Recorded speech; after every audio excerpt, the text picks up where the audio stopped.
আসসালামু আলাইকুম সবাইকে, কি অবস্থা সবার? কেমন আছেন? আশা করি ভালো আছেন। আজকে আমি পার্কের মধ্য দিয়ে যাচ্ছি আমার বাসার দিকে। আমার রেস্টুরেন্ট থেকে আমার বাসায় যেতে দুইটা রাস্তা আছে, তার মধ্যে একটা হচ্ছে পার্কের মধ্য দিয়ে। সো আমি এটা দিয়ে যাচ্ছি। খুবই চমৎকার, মজার হবে মেবি। আসলে মূলত চিন্তা করি প্রত্যেক মাসে এত টাকা সেভ করতে হবে বা সেভিংসের মধ্যে আসি, সো কোনো খরচ করা যাবে না এরকম, মানে নিজের উপরে সেই লেভেলে কিপটামিও করি মাঝে মাঝে।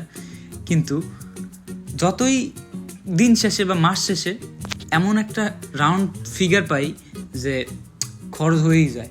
সো আমি এই মাসে এমনভাবে চিন্তা করছি যে আমি মোটামুটি বেশ ভালো একটা সেভিংসের মধ্যে আছি, এই মাসে ইনশাল্লাহ আর একটু ভালো সেভিংস করতে পারবো।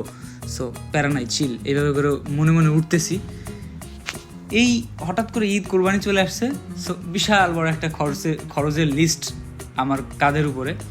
সো এই জিনিসটা মানে আমি মাঝে মাঝে চিন্তা করি, আমি যেই মাসগুলোতে বা যখন চেষ্টা করি একটু খরচের মধ্যে থাকার জন্য বা একটু মানে ভালোভাবে সেভিংসের মধ্যে, সো তখনই আমার এরকম কোনো না কোনো বিপদ আসে, যার কারণে টাকা পয়সার জমানো হয় না। সো এই জন্য অনেক মানুষ মনে করে যে ইতালিতে থেকে কোটি কোটি টাকা বা লাখ লাখ টাকার মালিক হয়ে যাইতেছি। মূলত আসলে একদমই ভুল, কারণ এখানে ইনকাম যেই পরিমাণ, ঠিক আমার মনে হয় তার থেকে 3 গুণ বেশি থাকে খরচের হিসাব।